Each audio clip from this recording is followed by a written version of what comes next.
ಇವತ್ತು ನಾವು ಬಂದಿರೋದು ನಮ್ಮ ರೋಗೆ ಟ್ರಯಂಫ್ ಸ್ಕ್ರಾಂಬ್ಲರ್ ಎಕ್ಸ್ನ ಬುಕ್ ಮಾಡೋಕ್ಕೆ. ಶೋರೂಮ್ ಒಳಗೆ ಬಂದ ತಕ್ಷಣ ಎಲ್ಲ ಗಾಡಿನೂ ಒಂದು ರೋಡ್ ನೋಡಿ ಸ್ಪೆಷಲ್ಲಾಗಿ ನಮ್ಮ ಕಣ್ಣು ಹೋಗಿದ್ದು ಈ yellow colour new triumph tracker ಮೇಲೆ. ನಮ್ಮ MB ಕಣ್ಣು ಪೂರ್ತಿ ಅದೇ ಗಾಡಿ ಮೇಲಿತ್ತು.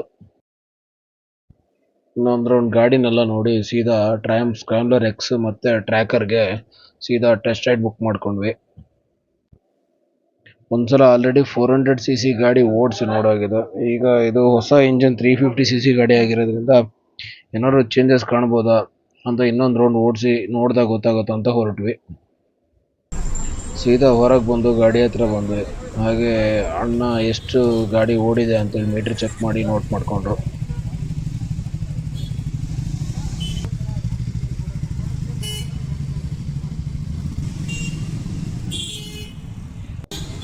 ಗಾಡಿನ ಓಡಿಸಿದ ಮೇಲೆ ನಮ್ಗನ್ಸಿದ್ದು ಏನಂತಂದರೆ ಗಾಡೀಲಿ ಆ ಥರ ಏನು ಮೇಜರ್ ಡಿಫ್ರೆನ್ಸ್ ಆ ಥರ ಏನೂ ಕಾಣಲಿಲ್ಲ.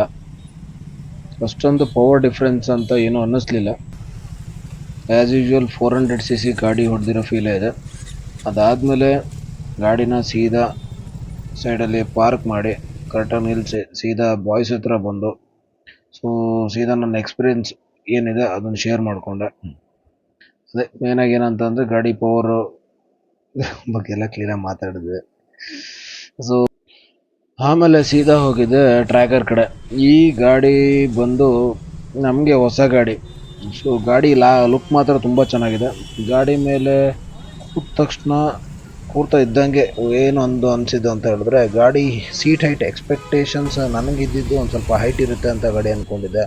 ಬಟ್ ಕೂತ ಮೇಲೆ ಅನ್ನಿಸ್ತು ಇಲ್ಲ, ಗಾಡಿ ಸೀಟ್ ಹೈಟ್ ಅಷ್ಟೇನು ತುಂಬ ಹೈಟ್ ಇಲ್ಲ, ಮಾಡ್ರೇಟ್ ಹೈಟ್ ಇದೆ ಅಂತ. ನಾರ್ಮಲಾಗಿ ಈ ಅಡ್ವೆಂಚರ್ ಗಾಡಿ ಮೇಲೆ ಕೂತವ್ರಿಗೆ ಸ್ವಲ್ಪ ಕುಳ್ಳ ಅನಿಸುತ್ತೆ. ಅದಾದಮೇಲೆ ಗಾಡಿನ ಫೀಲ್ ಮಾಡೋಣ ಅಂತ ಗಾಡಿನ ಸೀದಾ ತಗೊಂಡೋದ್ವಿ. ನಾನು ಹೋಗಿ ಬಂದಮೇಲೆ ನಮ್ಮ MB ಕೂಡ ಒಂದು ರೌಂಡ್ ಗಾಡಿ ಓಡಿಸ್ಬೇಕು ಅಂತ ಅಂದ. ಅದಾದಮೇಲೆ ಆಯಿತು ಸರಿ ನಡೆಯ ಹೋಗೋಣ ಅಂತೇಳಿ ಇನ್ನೊಂದು ರೌಂಡು ಟ್ರ್ಯಾಕರ್ನ ಎಕ್ಸ್ಪ್ಲೋರ್ ಮಾಡೋಣ ಅಂತ ಹೊರಟ್ವಿ.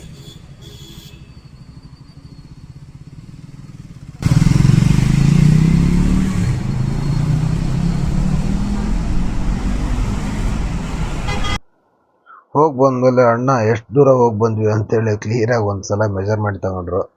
ನಾವು ಹೋಗಿದ್ದು ಓನ್ಲಿ 3 to 4 ಕಿಲೋಮೀಟರ್ಸ್ ಅಷ್ಟೇ. ಅದು ಕರೆಕ್ಟಾಗಿತ್ತು ಕೂಡ.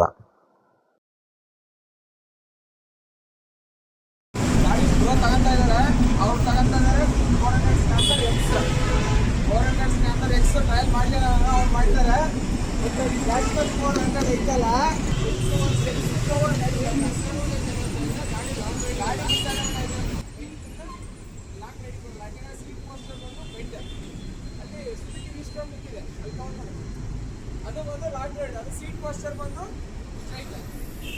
ಅದು ದೂರ ಗಾಡಿ, ಇದು ದೂರ ಗಾಡಿ ಅಲ್ಲ, ಗಾಡಿ ಸ್ಪೋರ್ಟ್ಸ್ ಗಾಡಿ ಇದೆ. ಸೀಟ್ ಹೈಟ್ ಇದೆ. ಆಮೇಲೆ ಇನ್ನೊಂದು ಈ ಬ್ಯಾಕ್ ಸ್ಟ್ರಕ್ಚರ್ ಬಂದು ಸಿಟ್ಟಿಂಗ್ ಪೋಸ್ಚರ್ಗೆ ಸ್ವಲ್ಪ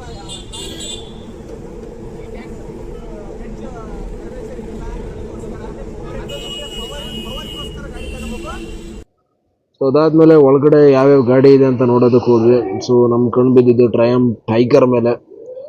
one of the most famous, the beast ಅಂತಲೇ ಹೇಳ್ಬೋದು.